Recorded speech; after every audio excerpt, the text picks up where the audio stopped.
Halo semuanya, balik lagi di video Medical Fact ke-7 dengan topik bergerak lebih banyak, hidup lebih sehat di era gempuran kaum mager. WHO mencatat, gaya hidup sedentari menjadi faktor risiko keempat penyebab kematian secara global akibat perkembangan penyakit kronik. Dilaporkan, setidaknya 2 juta orang per tahun meninggal dunia akibat gaya hidup ini. Di Indonesia, data dari Riskesdas menyebutkan bahwa aktivitas fisik masyarakat masih sangat kurang, yaitu hanya sekitar 33,5%. Apa benar perkembangan teknologi dapat meningkatkan kehidupan sedentari? Teknologi membuat kita semakin lebih mudah. Berikut dengan menggunakan handphone saja, kita dapat melakukan berbagai aktivitas di dalamnya. Misalnya, kita bisa melakukan meeting, kuliah online, selanjutnya kita bisa bermain game bersama teman-teman kita, bahkan kita bisa ngobrol-ngobrol melewati aplikasi. Nah, apalagi setelah pandemi kemarin, social distancing secara tidak langsung diterapkan, yang dapat membuat kita secara tidak langsung beraktivitas di dalam rumah. Kita rutinitasnya berada dalam rumah dan akhirnya kita menjadi mager atau malas gerak. Inilah yang dikenal sebagai perilaku sedentary. Nah, apa itu sedentary? Apaan tuh, Bang Sam? Nah, sedentary yaitu segala aktivitas yang dilakukan dengan intensitas rendah atau yang dikenal juga sebagai malas gerak, tanpa gerakan fisik yang signifikan di luar waktu tidur, dengan pengeluaran kalori kurang lebih 1,5 metabolic equivalent. Nah, perilaku sedentary dikelompokkan menjadi 3 berdasarkan lamanya, yaitu yang pertama, perilaku sedentary rendah dilakukan selama kurang lebih dari 2 jam. Yang kedua, perilaku sedentari sedang dilakukan selama 3-5 jam. Yang ketiga, perilaku sedentari tinggi dilakukan lebih dari 5 jam. Apakah kehidupan sedentari berbahaya bagi kesehatan? Perilaku sedentari ini menyebabkan gangguan pada sistem sirkulasi darah dan juga metabolisme dalam tubuh, yang berdampak pada sulitnya dalam proses pemecahan lemak dan gula menjadi kalori. Dan ini juga berdampak pada penambahan berat badan, yang merupakan faktor resiko dari penyakit metabolik, penyakit vaskular, serta penyakit muskuloskeletal. Bagaimana cara mencegah kondisi-kondisi ini terjadi?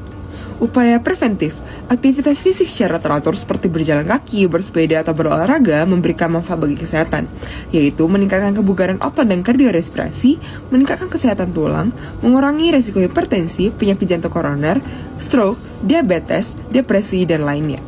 WHO merekomendasikan durasi aktivitas fisik untuk berbagai kelompok usia dan berbagai kelompok beresiko, yaitu yang pertama, untuk anak dan remaja usia 5-17 tahun setidaknya melakukan 60 menit aktivitas fisik per harinya.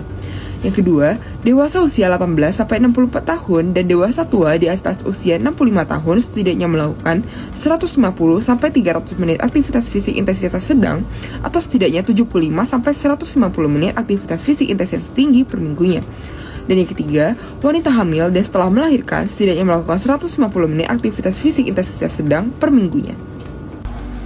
Oke, setelah mendapatkan banyak pengertian terkait gaya hidup sedenter, klasifikasi sedenter, terus solusinya apa aja, next aku izin menjelaskan terkait jenis-jenis intensitas latihan fisik menurut PERKI atau Perhimpunan Dokter Spesialis Kardiovaskular Indonesia. Gunanya apa Kak? Kita tahu jenis-jenis intensitas latihan fisik ini. Gunanya adalah biar kita tahu nih, kehidupan atau kegiatan kita sehari-hari ini masuknya ke intensitas sedenter atau bukan gitu. Jadi menurut pembagiannya terbagi menjadi 4 jenis. Ada intensitas sedenter, ada intensitas ringan, sedang, dan juga tinggi. Untuk intensitas sedenter sendiri, contoh kegiatannya yaitu duduk, berbaring, dan menonton televisi.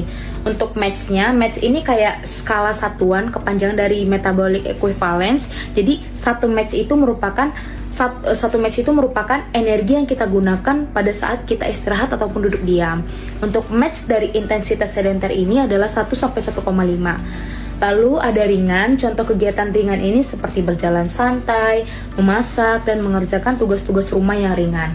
Untuk match-nya sendiri di 1,6-2,9 match. Lalu ada sedang, untuk jenis-jenis Contoh kegiatan intensitas sedang ini seperti berjalan cepat sekitar 3-6 km per jam, terus bersepeda, menari, yoga, dan juga berenang tapi yang sifatnya rekreasional. Untuk match-nya sendiri di 3-5,9 match.